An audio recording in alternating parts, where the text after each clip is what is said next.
The council chamber was carved into the heart of a black mountain. Its walls were made of stone that had seen countless wars, its air thick with the smell of smoke and old blood. Here, the greatest warlords of the galaxy gathered. They were beasts, of different shapes and skins scaled, armored, clawed, and fanged. Each had killed to rise. Each commanded fleets that had burned worlds. None of them bowed to another. And yet, on this day, a strange silence hung in the chamber. It was not fear of one another that held their tongues. It was the figure seated at the end of the war table.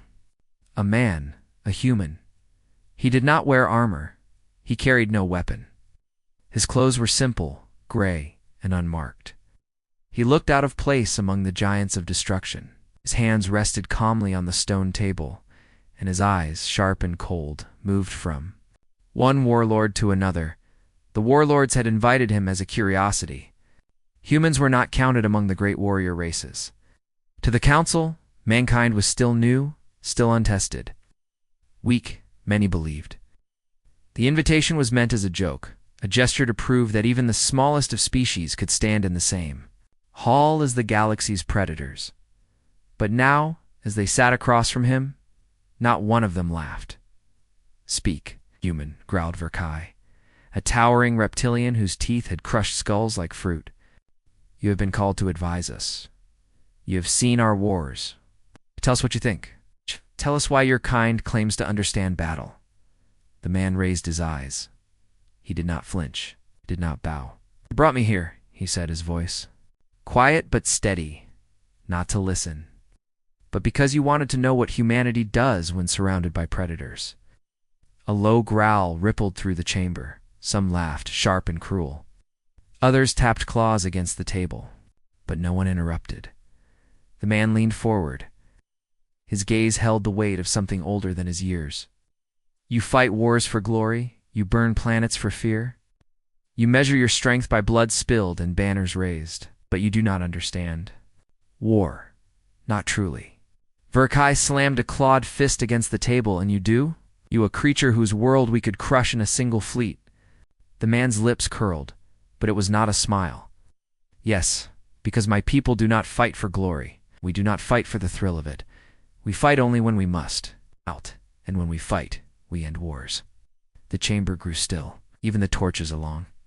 The walls seemed to burn lower. Another warlord, a massive insectoid with blades for arms, clicked in disbelief. "Empty words. You cannot impress us with speeches. Show us why you are here. Show us what makes humans worth this seat." The man's eyes narrowed. "Very well." He rose slowly, placing both hands flat on the stone table. His movements were not rushed, not aggressive, but deliberate. His voice lowered, forcing them to lean forward to hear. "You invited me here? Thinking I am one man among giants? You are wrong. I am not one man. I am humanity. Every victory we carry, every scar we remember, every death we turn into resolve. You see me sitting alone, but you are mistaken. I am never alone." The warlords shifted uneasily. Something in his words touched a nerve, though none admitted it. The man straightened. His eyes glinted like steel. "You fight battles, humanity. Fights wars that cannot be lost. 'Cause for us, losing is extinction. And extinction," he said, pausing, "is not an option." The silence that followed was heavy, as the council chamber had witnessed the screams of dying challengers, the roars of countless victories. But never before had silence carried so much weight. For the first time, the warlords felt something they did not often feel: uncertainty. The human had not threatened them. He had not raised a weapon or shouted. But in his words, there was a quiet certainty that unsettled them more than any roar. It was as if he already knew how their wars would end. And in that moment, some of them realized something dangerous. Perhaps they had not invited prey into their council. Perhaps they had invited a predator far greater than themselves. The man slowly sat back down, calm once more. He said nothing else, didn't need to. The warlords, for the first time in centuries, could not decide who held the upper hand. The warlords had left the chamber restless. Their steps were heavy, their growls low. Some mocked the humans' words, calling them empty. Others stayed silent, lost in thought. No one admitted it, but the seed of doubt had been planted. The human, however, walked calmly behind them. His face showed no fear, no pride. It was as if he had already known this would happen. He did not speak, and that silence unsettled them. More than any boast could, they gathered in a second hall. This one vast and open, filled with banners taken from conquered worlds. Here, alliances were forged and broken with blood. The human stood at the center, surrounded by beings that could tear him apart with a single strike, yet none moved against him. Vorsingle quotes Kai, the reptilian warlord, spat smoke from his nostrils. "Human," he growled. "Words are easy. Armies are harder. You claim your kind fights wars that cannot be lost. Prove it. Tell us how you would lead us to victory. Tell us why we should listen." The man turned his eyes to him. "You want victory, but your kind does not understand what that means. You destroy, but you do not build. You conquer, but you do not hold. That is why your empires fall apart the moment your fleets leave." The warlords shifted, growling and hissing, but none denied it. Many of them had lost planets to rebellion within years of taking them. The human stepped forward. His voice grew, sharper, each word cutting into their pride. "Humans do not fight for the next battle. We fight for what comes after. We break enemies so they cannot rise again. We win not by force alone, but by patience, by turning enemies into allies, by making victory last." The insectoid warlord clashed his bladed arms together. "You speak as if your kind has ruled half the galaxy, but your world is small. Your fleets are few. Why should we believe you?" The man tilted his head slightly. "Because you misunderstand. "Power.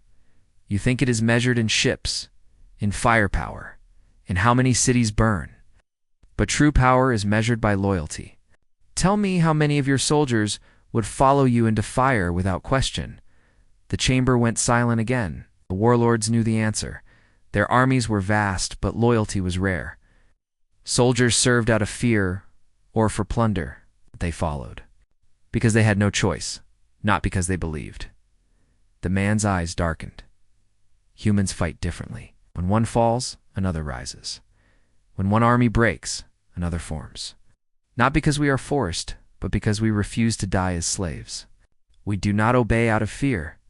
We obey because we choose to. That is why we never stop. One of the warlords leaned closer. The words stirred something in them, something they had buried long ago when they first clawed their way to power. One warlord, smaller than the others but cunning, hissed quietly. "And if we followed you, human? If we gave you our fleets? Would you do with them?" The man's eyes met his. "I would give you more than victory. I would give you purpose." The chamber erupted. Some laughed, others roared in anger. But beneath the noise, the human's calm presence lingered, unshaken. He waited, letting them rage. And slowly, the noise died down. Vorkai slammed his claws against the stone floor. "You speak like a ruler, human. But we are warlords. We bow to no one." The man's lips curled in that same not-quite smile. "I do not want you to bow. I want you to rise. You fight as beasts, alone and divided. I offer you unity. Offer you the war that will never be forgotten." The warlords froze. The word unity struck them harder than any weapon. None of them had ever dared to imagine it. Their kind thrived on chaos, betrayal, endless fighting. And yet in that moment, they could almost see its armies, not fighting each other, but standing together. Unstoppable. The human let silence work its weight before speaking again. "You wanted to test me? You wanted to see if humans belong at this table? I will not prove it with words anymore. Give me one fleet, one army. Let me lead it. You will see the difference." The insectoid's mandibles clicked sharply. "And if you fail?" The man's eyes turned to him, steady as stone. "Then kill me. But if I succeed, you will never look at war the same way again." For a long moment no one spoke. The torches flickered. The sound of distant drums echoed through the halls of the mountain fortress. Finally, Vorkai leaned forward, his eyes narrow, his teeth bared in something between a grin and a threat. Very well, human. One fleet will be yours. Fail, and your species will burn. Succeed. He paused, his tail slamming against the ground. And we will see if your words carry more weight than our claws. The human bowed his head slightly. Not in submission, but in acknowledgement. Then let us begin. The warlords exchanged uneasy glances. None admitted it aloud, but a dangerous thought crept into their minds. Had they just given the human the first piece of their armies? Had they just given him the first step to taking them all? The fleet was a beast of metal and fire. Hundreds of warships, forged in different worlds, moved through the dark. Some were clawed and jagged, others built like armored beasts, their hulls marked with the scars of old wars. They were powerful. But they were also undisciplined, each captain more loyal to his own pride than to the banner they flew at the head of this fleet. Standing on the bridge of a massive dreadnought was the human. He looked small against the towering alien officers. His voice was calm, steady, giving orders that sounded almost too simple. Verkai had given him this fleet not as a gift, but as a trap. To the warlords, this was entertainment. They believed the human would lead the fleet into disaster, that he would be crushed by the enemy waiting for him. Then they would laugh, kill him, and prove once more that only their kind knew war. But the human was not laughing. His eyes studied every screen, every map of the stars. He did not see ships as pieces of power. He saw patterns, movements, rhythms of battle. Enemy fleet ahead. One alien officer growled. Twice our number. They wait for us near the gas giant. If we charge now, we can rip through their center. The crew growled in agreement. That was how warlords fought, straight and brutal, strength against strength. But the human shook his head. No, he said simply. If we charge, we lose. The officer snarled. Then what? Hide. Humans are cowards after all. The humans. Eyes cut through him. Quiet but sharp. We will not hide. We'll bleed them before the fight even begins. The officer laughed, but his laughter faded when the human began to give orders. The fleet split apart, moving not as a storm of chaos, but as lines, circles, and traps. Warships hid in the shadows of asteroids, in the thick clouds of the gas giant, their weapons cold and silent. Hours passed. The alien captains grew restless. They wanted blood, fire, the scream of enemies. But the human was patient. He waited. He let silence grow heavy. Then the enemy fleet advanced, confident, loud. They believed they had caught prey. The human's eyes narrowed. His words were calm but carried a weight that pressed into every ear. Now, from the shadows, hidden, ships awoke. Missiles screamed. Torpedoes tore through engines before the enemy even saw them. Explosions lit the dark like falling stars. The enemy formation broke apart in confusion.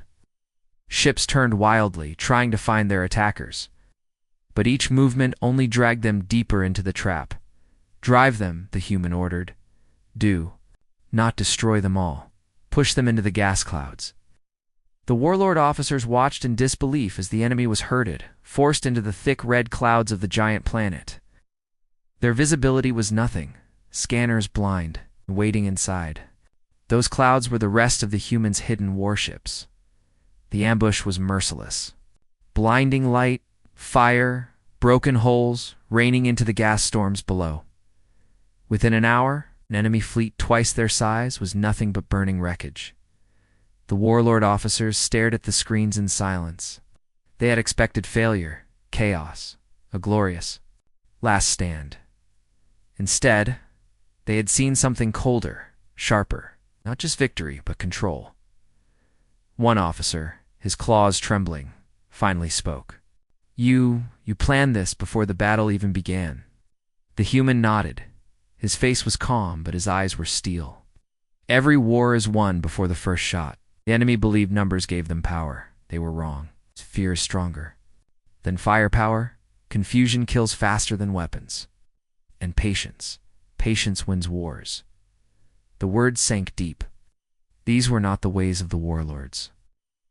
They fought like beasts, charging, roaring, destroying.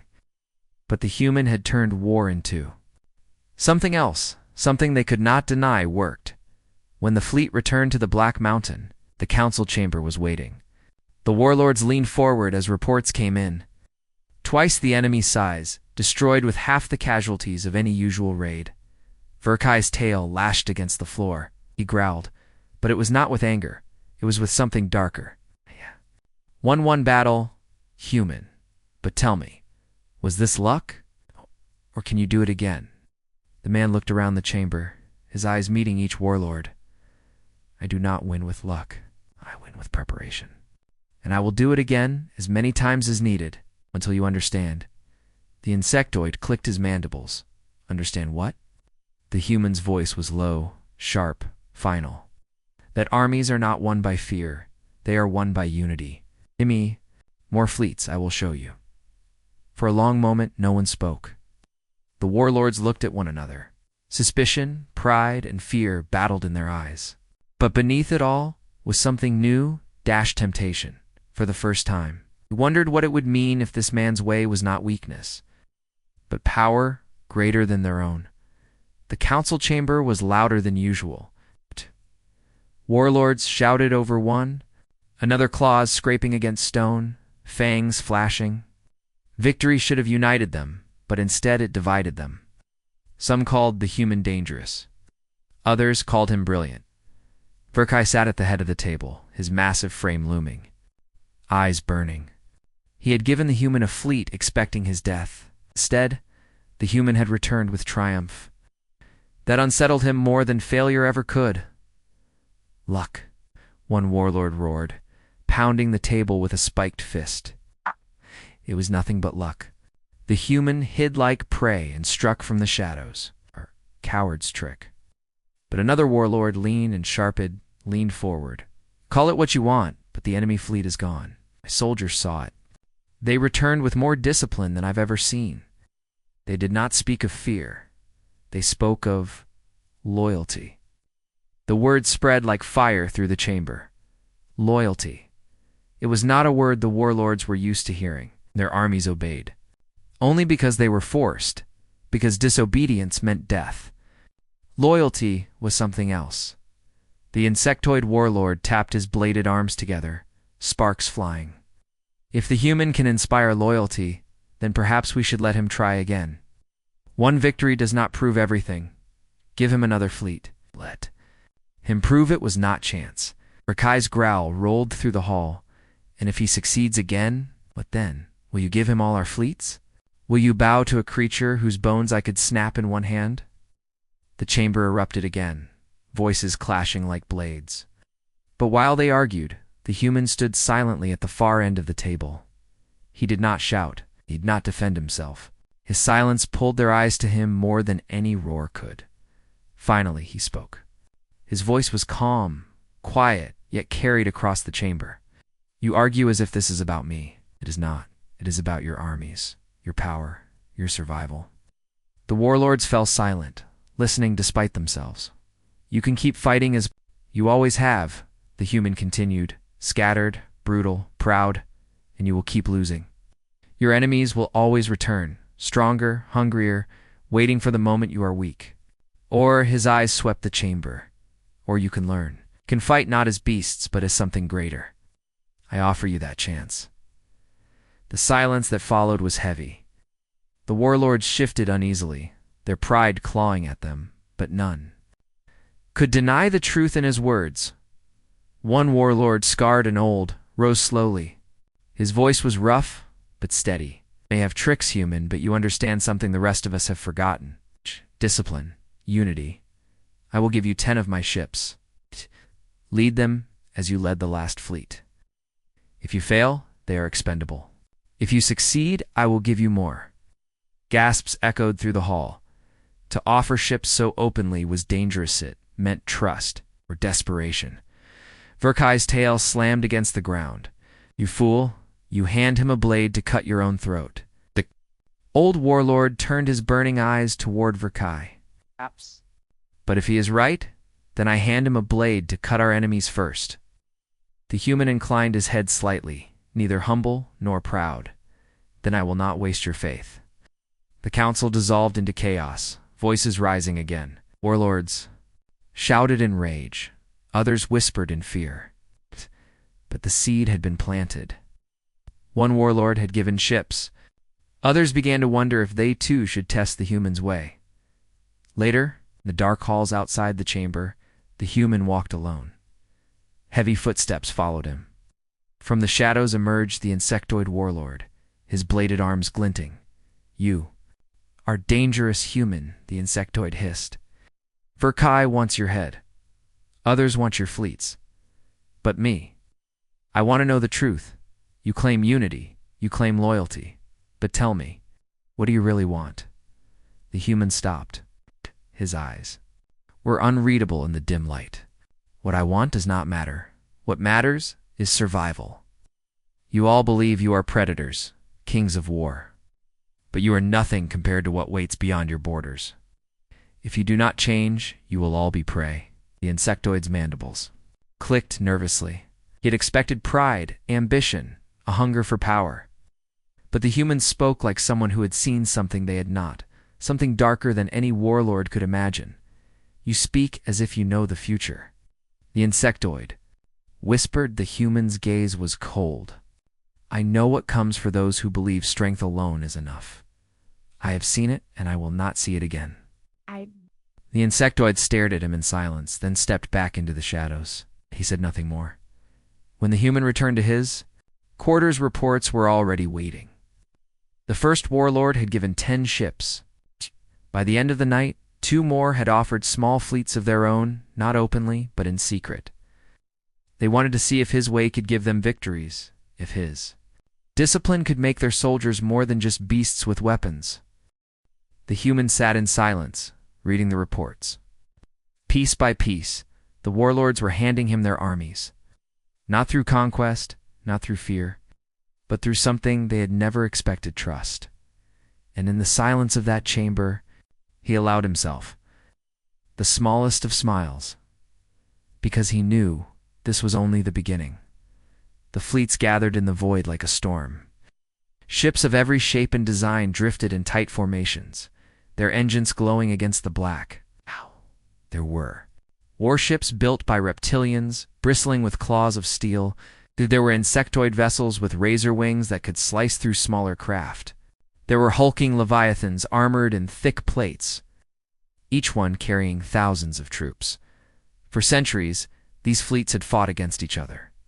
They had burned each other's worlds, enslaved each other's soldiers, shattered alliances, before they could even form, and yet now, for the first time, they waited side by side. At the center of it all was the human. He stood on the bridge of the command dreadnought, his eyes moving across screens filled with ships that had never obeyed. The same voice. The officers around him, creatures from rival clans and species, shifted uneasily.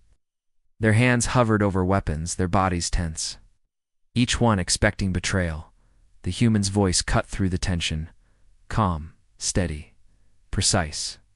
"You are not enemies anymore. Not today. You will fight together, and you will win together. If you cannot, you will all die." The words were sharp, but none could deny their truth. The warlords had given him fleets, some openly, some in secret, expecting him to prove his worth. Now those fleets were his to command. And the enemy waiting ahead was not small. Scouts had brought word of a rising power. Beyond the warlords' territories, a coalition of species long oppressed, bound together by hatred for their conquerors.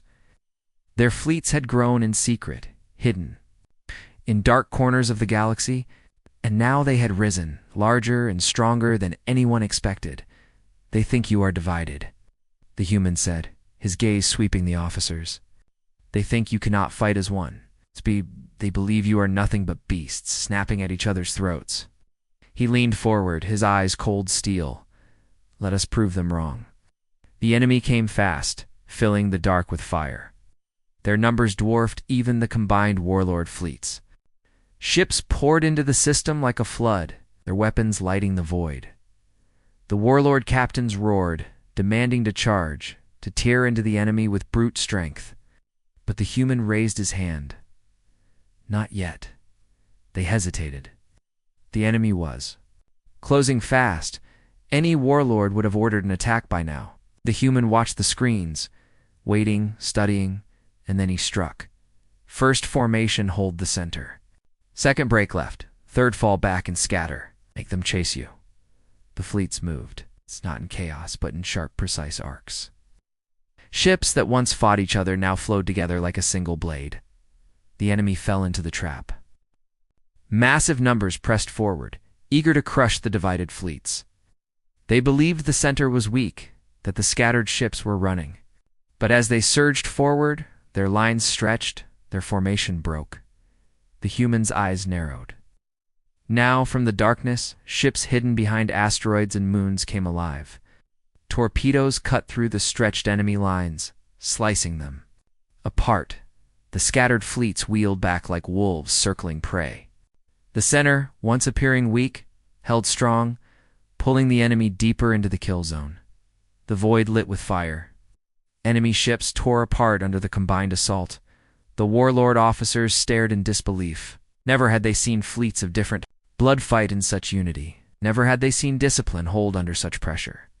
Their soldiers did not break. They did not turn on each other. They followed. They obeyed, because for the first time, they had something they had never known: trust. The battle raged for hours.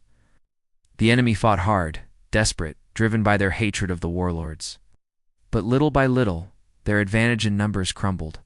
Their ships, once overwhelming, now scattered in panic. When the last enemy vessel broke and fled into the black, silence fell over the command bridge. The warlords' officers looked at each other, their claws trembling, their mandibles clicking. They had not just won. They had done the impossible. They had fought as one and. They had destroyed a force greater than themselves. The human stood calm at the center, his eyes still sharp, his voice steady. This is only the beginning. The galaxy is changing. You feel it, even if you deny it. What waits beyond will not care for your pride or your strength. Only unity will save you. Remember that. Back in the council chamber, the warlords argued again. But this time their voices were not as sure. Some still cursed him, called him dangerous, a manipulator. But others leaned forward, their eyes burning with something else, desire. Not desire for his death, but desire for his command. Vorkai slammed his claws against the stone. This is madness. If we keep giving him fleets, he will own us all. Can you not see it? But the old warlord who had first trusted him spoke again, his voice heavy and steady. No, he does not own us. He shows us what we could be. With him, we are more than beasts tearing at scraps. With him, we are an empire. The chamber fell into silence. And then, from the shadows, a messenger entered. His voice shook as he delivered the words, "A new fleet has been sighted beyond the rim. It's larger than the one destroyed. And they are not alone. More are coming. Dozens, perhaps hundreds." The warlords froze. Even they, proud and brutal, felt unease. The human, however, did not flinch. His eyes gleamed in the torchlight. Then, he said quietly, "It is time to prepare for the war that will decide everything." The stars burned cold and silent as the Terran fleet advanced beyond known borders. But this time, humanity was not alone. Sensors picked up echoes that did not belong to any registered Empire ships hiding in the black vessels without signatures. Moving in unnatural silence. At first, commanders thought it was a sensor glitch. But then, the shadows moved. Warships, massive and sleek, emerged from the dark like predators from deep water. They carried no banners, no identifiers. Their weapons were active, but they did not fire. They only followed. Whispers began to spread across human crews. These were the Shadow Fleet, the hidden enforcers of the Alien Council, spoken of in fragments of intercepted transmissions. A fleet that appeared only when a race grew too dangerous, and then erased them. The Admiral gave the order to test communications, but every signal was swallowed by silence. No reply came. The Shadow Fleet drifted closer, their formation perfect, their intent unreadable. Then came the discovery. The ships were not alien-made.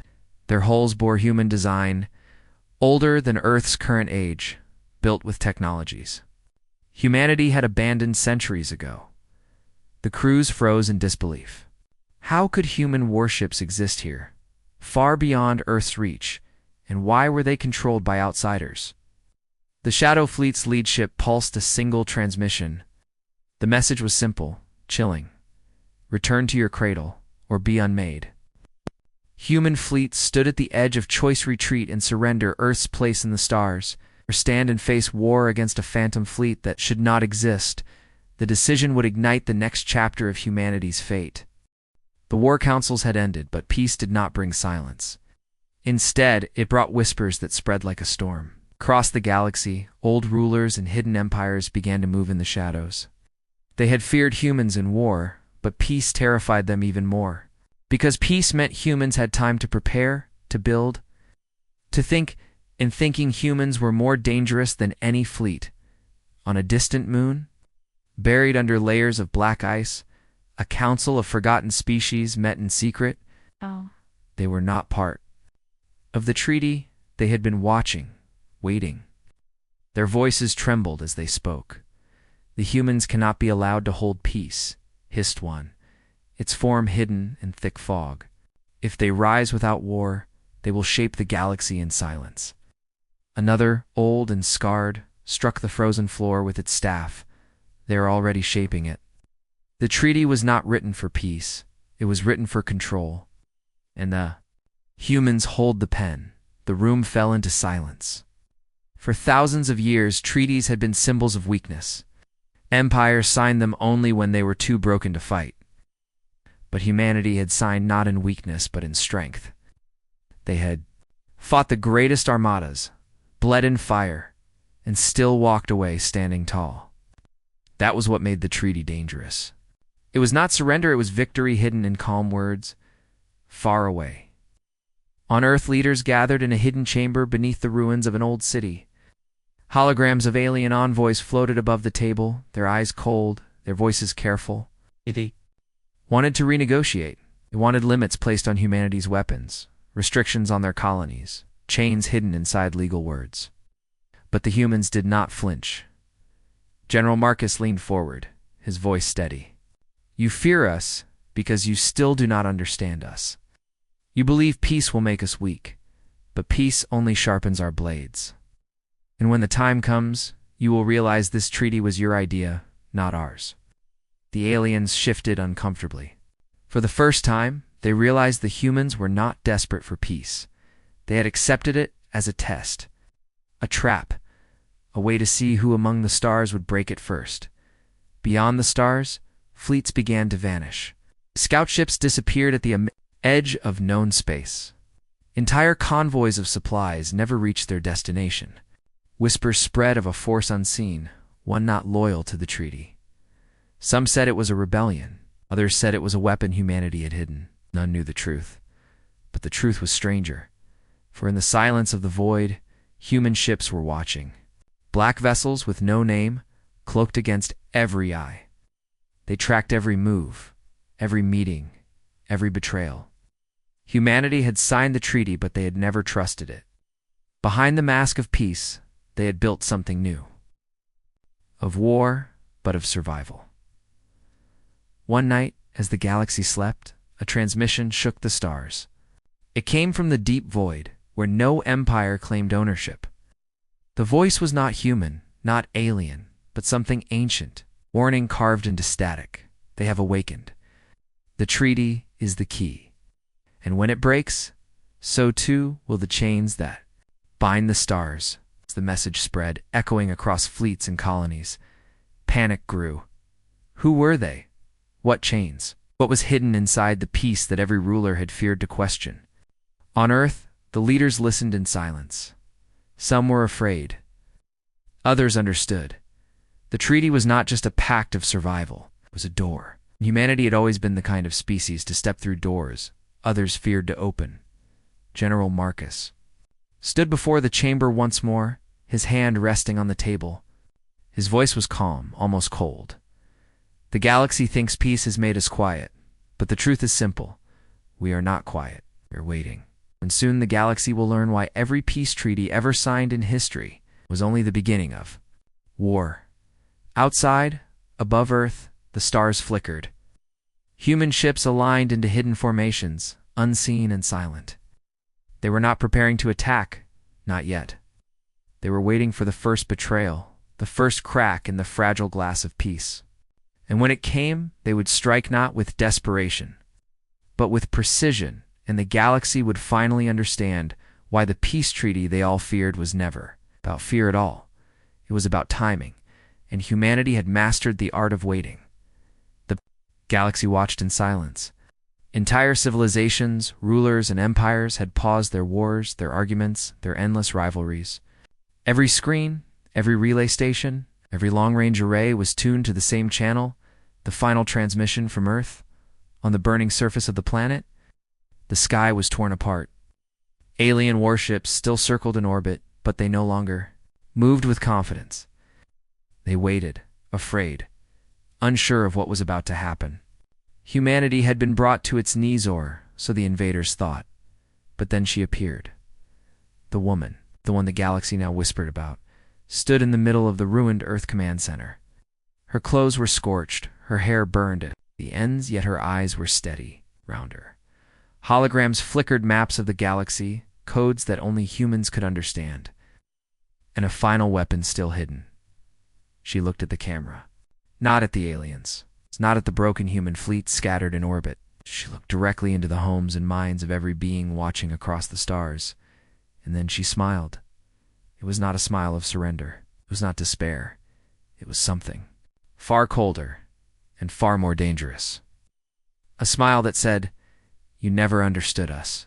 You never will." Her hand moved across the console.